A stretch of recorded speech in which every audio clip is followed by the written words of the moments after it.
So hello everyone, you are welcome in my YouTube channel Study with Concept. So today we are going to discuss the second chapter of Indian history book.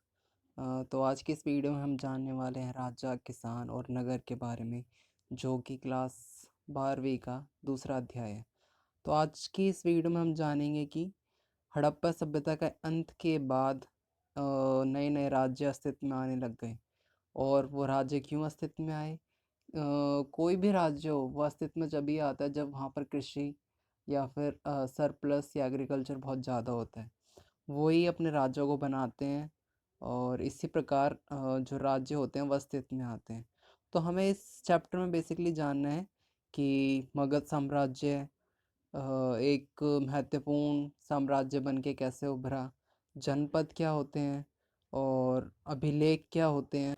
तो इतिहासकार जो भी होते हैं वो उस विषय के बारे में पता लगाने के लिए, उस की उपयोगिता के बारे में पता लगाने के लिए कई सारी चीज़ों का उपयोग करते हैं। तो वो विभिन्न प्रकार के स्रोतों का उपयोग करते हैं, जैसे अभिलेख, ग्रंथ, सिक्के, चित्र, और इन्हीं सब चीज़ों का अध्ययन हम इस चैप्टर में करने वाले हैं कि हड़प्पा सभ्यता के बाद जो अब नए नगर, राजा, किसान अस्तित्व में आ रहे हैं वो कैसे आ रहे हैं, मगध साम्राज्य एक महत्वपूर्ण साम्राज्य बन के उभर रहा है, उसके क्या कारण है।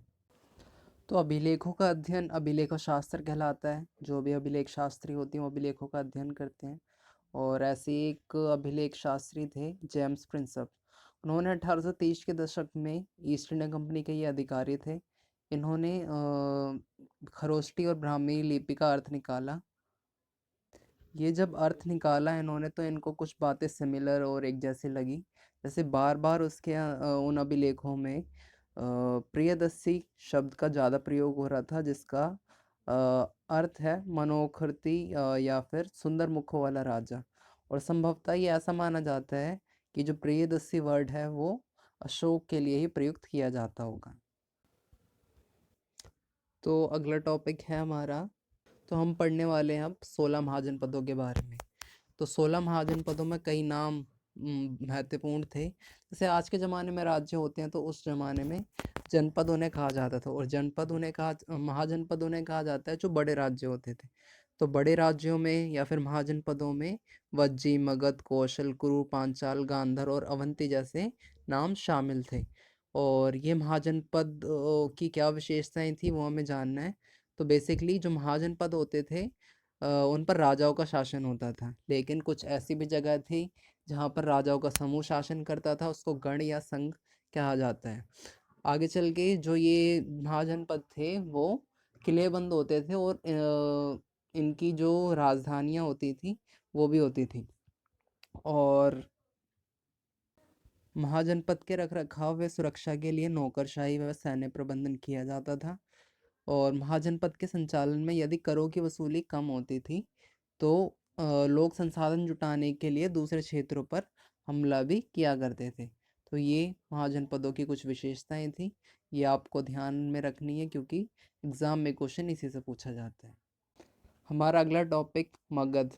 16 महाजनपदों में प्रथम मगध। मगध कैसे एक शक्तिशाली राज्य के या महाजनपद के रूप में उभरा, उसका वर्णन करना है हमको। तो मगध जो कि आधुनिक बिहार में स्थित है, 6ठी से 4ठी शताब्दी ईसा पूर्व एक महाजनपद बन गया। कैसे बना, उसके कुछ कारण थे। जैसे मगध के जो जंगल थे वो काफ़ी घने थे।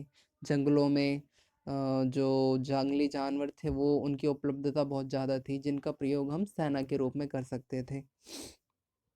दूसरा, मगध की जो भूमि थी वो काफ़ी उपजाऊ थी, जिसके कारण वहाँ पर आप कृषि बहुत अच्छे तरीके से कर सकते थे, और जब वहाँ पर कृषि होती है वो राज्य बहुत समृद्ध होता है।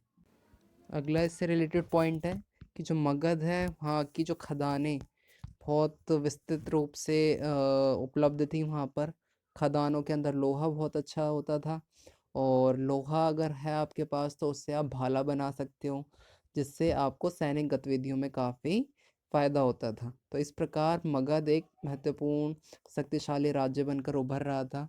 वहीं कुछ कुशल महत्वाकांक्षी शासक भी इस पर शासन कर रहे थे, जैसे बिंबिसार, चंद्रगुप्त मौर्य, सम्राट अशोक।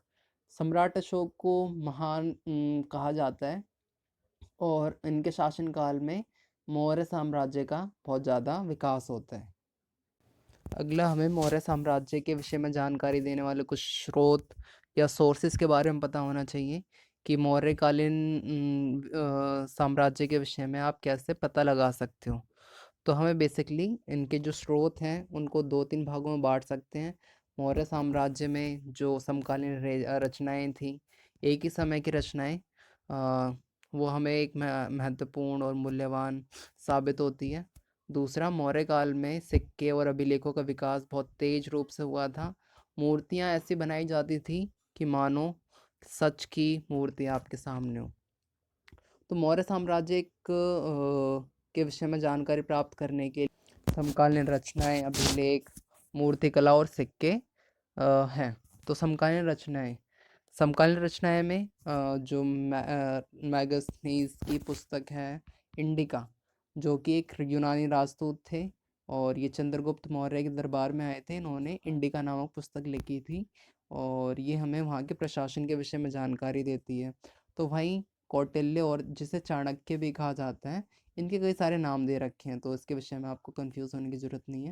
इन्होंने अर्थशास्त्र लिखा। अर्थशास्त्र में वहाँ की अर्थव्यवस्था के बारे में बताया गया है। बौद्ध, जैन, पौराणिक धर्म ग्रंथों से भी हमें मौर्य वंश के विषय में जानकारी मिलती है। अगला पॉइंट है अभिलेख। अभिलेख मैंने आपको बताया कि मौर्य साम्राज्य अभिलेखों के लिए काफ़ी प्रसिद्ध है। अभिलेख वहाँ पे काफ़ी लाखों की संख्या में लिखवाए गए थे और जो हमें वो जो राजा है, जो प्रजा है, उनके विषय में जानकारी देते हैं। अगला है मूर्तिकला एवं सिक्के। तो मूर्तिकला और सिक्कों का विकास खूब ज़्यादा हुआ था मौर्य वंश में। तो उनकी मूर्तिकला के विषय में से भी हमें मौर्य साम्राज्य के विषय में कुछ ना कुछ जानकारी मिलती है। इसका अगला टॉपिक है मौर्य साम्राज्य का प्रशासन, जो कि हम अगले भाग में करेंगे इस चैप्टर के।